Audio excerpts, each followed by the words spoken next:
भगवत गीता को जीवन में उतारना यह तो गीता परिवार की मुख्य शिक्षा है। हम अपने ध्येय वाक्य के रूप में गीता पढ़े पढ़ाए जीवन में लाए, ऐसा कहते हैं।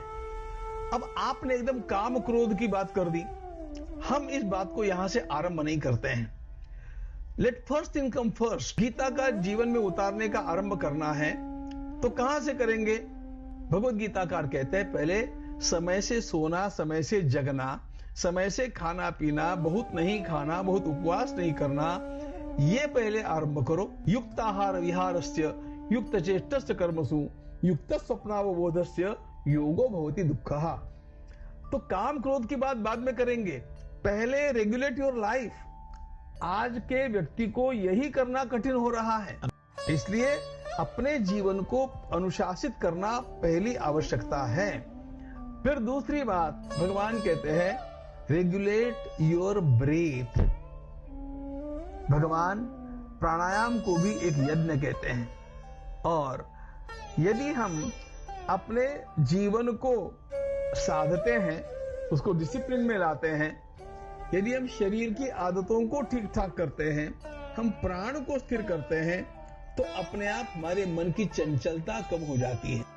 आपने जो कहा वो बात बिल्कुल सत्य है कि एकदम काम क्रोध के विहीन जीवन कैसे हो जाएगा। अर्जुन ने भी यही कहा है कि कृष्ण ये तो मुझे बड़ा कठिन काम लगता है। भगवान ने कहा कठिन तो है, लेकिन जितना कठिन तुम समझते हो उतना कठिन नहीं है। प्रैक्टिस की जाए तो वो सरल भी हो सकता है। असंशयम महाबाहो मनो दुर्निग्रहम चलम अभ्यासेन तो कौन्तेय वैराग्येन च गृह्यते। भगवान कहते हैं उसका अभ्यास, प्रैक्टिस करना आरंभ करो। और जब हम लोग अपने शरीर को नियमित करते हैं, अपनी आदतों को रेगुलेट कर लेते हैं, भगवत गीता ने एक बात कही, अवॉइड ऑल एक्सट्रीम्स। सारी एक्सट्रीम को अवॉइड करके एक संतुलित जीवन जीना आरंभ करते हैं। अपनी सांस को भी हम जब रेगुलेट कर लेते हैं तो मन अपने आप स्थिर होने लगता है, और जब मन स्थिर होने लगता है तो काम का, क्रोध का, लोभ का जो वेग सामान्य आदमी में होता है ना, वो उस आदमी में नहीं रह जाता। भगवान ये कहते हैं आपका काम भले पूरा नष्ट नहीं होगा, आपका क्रोध पूरा भले ही नष्ट नहीं होगा, काम क्रोधोद्भवम वेगम, लेकिन उसका जो आवेग है, उसका जो एकदम से आपके ऊपर आने वाला आक्रमण है, वो नष्ट हो जाना चाहिए।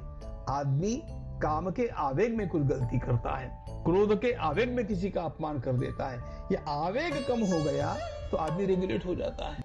फिर इसका और अभ्यास करते करते ये निश्शेष भी हो सकते हैं, ये रहेंगे फिर भी ये उपद्रव नहीं करेंगे।